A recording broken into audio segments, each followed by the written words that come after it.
Assalamualaikum warahmatullahi wabarakatuh. Kembali lagi dengan saya Ahmad Bustan Arifin. Pada kesempatan kali ini saya akan mencoba untuk menjawab salah satu pertanyaan dari subscriber saya Bapak Ibu semua, yaitu perihal dengan seleksi P3K ataupun rekrutmen P3K di tahun 2023 ini untuk P3K teknis. Jadi di sini saya akan lebih khususkan untuk teknis dan nakes, karena kalau untuk guru sudah saya jelaskan di kesempatan sebelumnya. Ini lebih ke penekanan terkait dengan adanya seperti apa umum dan seperti apa sih untuk formasi khusus. Jadi lebih menekankan kedua poin ini Bapak Ibu semua. Untuk guru mungkin saya jelaskan di kesempatan berikutnya saja ya Bapak Ibu semua. Jadi bagi Bapak Ibu guru yang baru menemukan channel ini, silahkan subscribe saja channel ini. Nah, di sini Bapak Ibu saya akan menginformasikan, tapi sebelum saya menginformasikan, alangkah baiknya Bapak Ibu bisa like, comment, share, dan subscribe channel saya. Kemudian Bapak Ibu juga bisa join grup Telegram saya di @stid Aba Channel, atau Bapak Ibu juga bisa follow TikTok dan Instagram saya di @abarifin_. Kali ini Aba Channel telah memiliki sebuah website yang Bapak Ibu bisa kunjungi nantinya di www.abachannel.com. Serta seandainya jika Bapak Ibu ingin berkontribusi pulsa pada Aba Channel ini, Bapak Ibu bisa kirim ke pulsa, nomornya berikut di bawah ini. Jika Bapak Ibu berkenan tentunya. Langsung saja kita simak dan kita bahas informasinya berikut ini. Di sini Bapak Ibu semua saya akan mencoba untuk menjawab beberapa pertanyaan, dan nantinya jawaban ini saya akan tunjukkan pada sebuah slide saya. Jadi saya dari BKD Jatim. Nah, jadi salah satu paparan dari BKD Jatim yang saya tunjukkan kepada Bapak Ibu semua nantinya. Pertanyaannya seperti ini, mungkin akan banyak yang sama pertanyaan ini tentunya. Nah, pertanyaannya seperti ini Bapak Ibu semua. Salah satu contoh di sini ada beberapa pertanyaan. Di sini dari RGA Kancil. Nah, 4 jam yang lalu, Kak mohon bantuannya untuk P3K teknis. Misalnya saya tidak bekerja di salah satu instansi yang dibuka, akan tetapi formasi untuk P3K teknis umum dibuka. Apakah saya bisa mendaftar, Kak? Mohon solusinya. Ini akan ada jawabannya nanti ketika saya akan memaparkan kepada Bapak Ibu semua lebih penempatan ke khusus dan umum dan contohnya di sini Bapak Ibu semua. Kemudian ada lagi di sini. Tolong bantu dijawab, Kak. Saya ingin ikut tes yang umum dengan pengalaman kerja 6 tahun 2013 dan 2018. Tapi saya resign pada tahun 2018 dan sudah tidak bekerja. Apakah masih bisa ikut? Nah, ini juga ada informasinya. Jadi misalnya Bapak Ibu tidak bekerja saat ini, apakah masih bisa? Seperti itu. Nah, ini akan dijelaskan Bapak Ibu semua. Kemudian ada lagi mungkin yang sama. Coba saya cek. Nah, coba Bapak Ibu sebentar. Selamat sore. Di sini coba. Selamat sore, mau tanya bagaimana kalau pilih formasi di organisasi perangkat daerah lain dalam satu kabupaten, apa tidak diperhitungkan sebagai tenaga honornya? Ingat, ini dalam satu kabupaten, apakah tidak diperhitungkan? Contoh formasi Satpol PP tidak ada, tapi saya pilih formasi di OPD lain dalam satu kabupaten. Apa tetap diperhitungkan sebagai formasi honornya? Nah, inilah jawabannya. Disimak dengan baik. Ini langsung dari salah satu paparan BKD, Bapak Ibu semua. Disimak dengan baik contoh-contohnya. Tapi Bapak Ibu semua, Bapak Ibu bisa konfirmasi sih kepada OPD di Bapak Ibu semua, apakah sama atau tidak. Ditakutkan penanganannya berbeda. Karena kenapa? Yang memverbal itu adalah instansi Bapak Ibu semua. Oleh sebab itu coba Bapak Ibu koordinasi dengan BKD setempat. Tapi Bapak Ibu di sini saya akan mencoba untuk menginformasikan kepada Bapak Ibu semua. Disimak ya Bapak Ibu semua. Mungkin videonya agak panjang, silahkan disimak dan diperhatikan. Nah, di sini Bapak Ibu semua saya akan menginformasikan terkait dengan ketentuan umum P3K. Jadi sebelum saya menjawab pertanyaan yang 3 tadi, nah di sini Bapak Ibu harus mengetahui nih ketentuan umum untuk pelamar P3K seperti apa ketentuannya. Dari segi usia, ketentuannya yaitu Bapak Ibu semua, P3K teknis dan P3K kesehatan itu usia paling rendahnya adalah 20 tahun dan usia paling tingginya adalah 57 tahun. Sedangkan untuk P3K guru Di sini usia paling rendahnya adalah 20 tahun dan usia paling tingginya adalah 59 tahun. Jadi selisih 2 tahun antara nakes dan teknis juga guru. Ingat, dicatat. Misalnya saat ini Bapak Ibu ingin melamar nih di salah satu OPD, tapi usia Bapak Ibu sudah 58 tahun dan Bapak Ibu ingin melamar di P3K teknis. Bagaimana jawabannya? Tidak bisa. Nah, langsung tidak bisa. Ketika Bapak Ibu melengkapi persyaratan administrasi, pasti akan langsung ditolak. Jika Bapak Ibu saat melamar, umurnya sudah lebih dari 57 tahun Bapak Ibu semua. Nah, selanjutnya ini kan dari segi usia. Sekarang saya informasikan terkait dengan formasi lamaran. Dalam artian di sini pelamar hanya dapat melamar satu formasi P3K pada satu instansi dan satu jabatan. Satu formasi, satu lamaran, dan satu instansi dan juga satu jabatan. Ingat, tidak bisa dua. Nah, tidak bisa. Dan di sini jika Bapak Ibu melanggar aturan ini, ada informasinya. Jadi jika Bapak Ibu melanggar, di sini ada informasi apabila pelamar diketahui melamar satu atau lebih dari satu instansi dan atau satu jenis jabatan atau menggunakan 2 NIK yang berbeda, pelamar dinyatakan gugur dan dapat dikenakan sanksi sesuai dengan ketentuan peraturan perundang-undangan. Jadi jangan sekali mencoba-coba Bapak Ibu menggunakan 2 NIK sekaligus atau melamar di 2 formasi sekaligus. Jadi Bapak Ibu ketika memilih formasi memang sudah di akun SSCSN itu tidak bisa kita memilih 2 formasi, tidak bisa. Jadi harus kita pilih salah satu yang terbaik bagi Bapak Ibu semua. Selanjutnya, setelah Bapak Ibu mengetahui ketentuan umumnya, juga di sini Bapak Ibu harus mengetahui jenis kebutuhan teknisnya itu seperti apa untuk umum dan untuk khusus. Ingat, jenis kebutuhan P3K di tahun 2023 ini baik guru maupun nakes itu 80% itu untuk khusus. Kalau Bapak Ibu belum mengetahui, cek saja mekanismenya. Saya sudah menyampaikan sebelumnya. Sedangkan untuk 20%-nya adalah untuk umum. Jelas ya Bapak Ibu semua? Di sini untuk khusus, nah ini selalu berulang kali saya sampaikan kepada Bapak Ibu semua, tapi pertanyaan juga banyak sekali yang bertanya. Yang pertama adalah XTHK2. Jadi ini untuk khusus. XTHK2 yang terdaftar pada database BKN. Pendataan atau pendataan non-ASN tahun 2022. Dan melamar pada instansi pemerintah tempat bekerja pada saat mendaftar.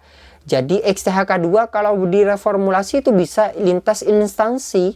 Tapi di P3K tahun 2023 Bapak Ibu hanya bisa di tempat Bapak Ibu bekerja yang bisa diakomodir. Dan ini sesuai dengan Kemenpan RB nomor 458 kalau tidak salah ini Bapak Ibu semua. Jadi Bapak Ibu bisa cek saja. 648 kalau tidak salah itu yang kemarin diterbitkan. Nah, kemudian yang kedua adalah untuk tenaga non-ASN. Siapa sih tenaga non-ASN tersebut? Yaitu pegawai yang melamar pada instansi pemerintah tempat bekerja saat mendaftar dan memiliki pengalaman kerja paling sedikit 2 tahun secara terus-menerus. Secara terus-menerus pada instansi pemerintah yang dilamarnya. Ingat, secara terus-menerus pada instansi pemerintah yang dilamarnya yaitu 2 tahun. Itulah non-ASN. Nah, bagaimana Mas? Misalnya saya pernah berhenti dan saya mengabdi lagi selama 1 tahun. Nah, jawabannya bagaimana Bapak Ibu semua? Di sana kan secara terus-menerus melamar di 2 tahun secara terus-menerus. Otomatis ya tidak bisa. Karena 2 tahun secara terus-menerus. Sekarang kita masuk pada contoh kasusnya, yaitu untuk yang pelamar khusus di sini. Contoh kasusnya seperti ini. Nyoman adalah XTHK2 dengan nomor pendaftaran THK2 sekian. Nah, sudah mengikuti pendataan non-ASN tahun 2022 dan sekarang bekerja pada BKD Provinsi Jawa Timur. Ini ingat di garis bawahi ya Bapak Ibu semua OPD-nya, yaitu di BKD Provinsi Jawa Timur. Dan tahun 2023 mendaftar di Dinas Pendidikan Provinsi Jawa Timur. Ingat ini di garis bawahi. Sama-sama Jawa Timurnya. Nyoman termasuk pelamar P3K teknis dengan kebutuhan khusus. Nah, kok bisa sih? Padahal beda unit kerja. Nah, Ini Bapak Ibu semua, pengertian dari instansi dan unit kerja. Saya sudah menyampaikan pada reformulasi, tapi ada yang tidak percaya dengan informasi saya. Nah, ini langsung nih dari BKD-nya Bapak Ibu semua.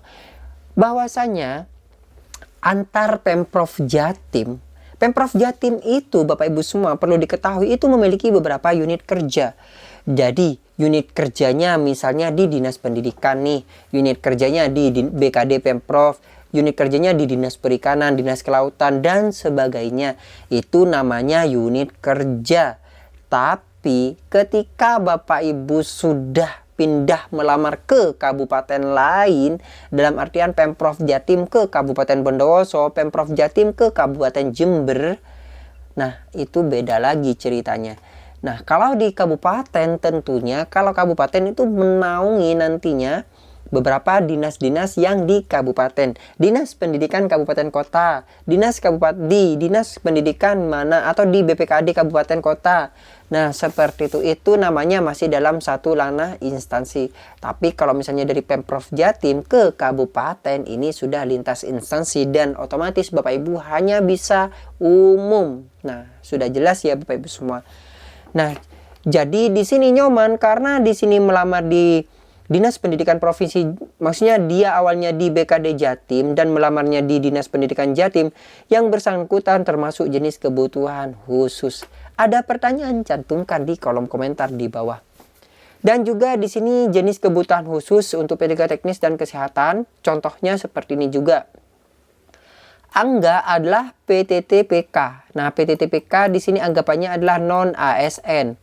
Dengan jabatan saat ini adalah analis perencanaan SDM aparatur pada BKD Provinsi Jawa Timur dengan pengalaman kerja 2 tahun dan mendaftar P3K teknis pada Dinas Kebudayaan dan Pariwisata Provinsi Jawa Timur pada jabatan ahli pertama analis SDM. Angga merupakan pelamar P3K dengan jenis kebutuhan khusus. Ingat, yang menjadi titik beratnya di sini adalah dia memiliki pengalaman kerja 2 tahun. 2 tahun secara terus-menerus ya Bapak Ibu semua. Dan mendaftar P3K teknis di Dinas Kebudayaan dan Pariwisata Provinsi Jawa Timur. Ingat, ini sama-sama Provinsi Jawa Timurnya. Di sini sama-sama Pemprov Jatim, otomatis ini bisa masuk kategori khusus. Dan ada catatan di sini. Coba kita bacakan catatannya.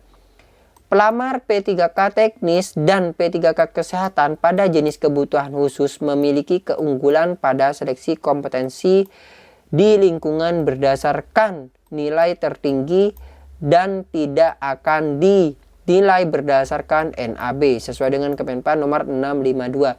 Jadi pada intinya Bapak Ibu jika menggunakan afirmasi yang non ASN maupun THK2, Bapak Ibu tidak ada lagi passing grade langsung di ranking berdasarkan peringkat terbaik.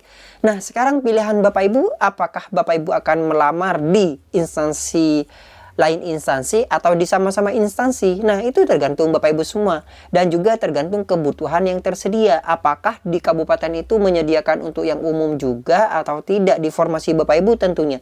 Karena untuk untuk persentasenya ada 80 banding 20%. Nah, sekarang pertanyaannya misalnya Bapak Ibu ingin melamar yang khusus, Bapak Ibu ya otomatis tanpa ikut tes. Maksudnya bukan tanpa ikut tes, maksudnya tanpa dinilai passing grade-nya. Langsung berdasarkan nilai yang sudah diterima. Itu yang merupakan afirmasi jabatan, bukan afirmasi poinnya Bapak Ibu semua. Nah, bagaimana sudah jelas ya Bapak Ibu semua. Kita lanjut kepada kebutuhan umum. Barusan yang khusus saya contohkan THK2 dan non-ASN. Sekarang kita masuk pada yang umum.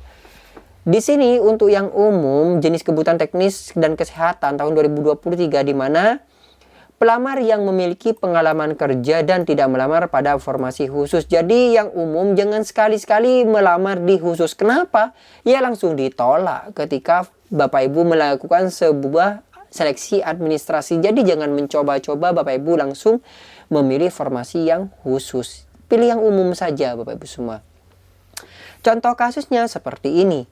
Jihan adalah pegawai non ASN di RSUD Iskak Tulung Agung. Ini kabupaten ya, Tulung Agung. Masuk sebagai pegawai BLUD non PNS Pemkab Tulung Agung. Dengan jabatan saat ini adalah ahli pertama perawat dengan pengalaman kerja 2 tahun melamar P3K Kesehatan pada RSUD Dr. Sutomo. RSUD Dr. Sutomo ini adalah Provinsi Jawa Timur.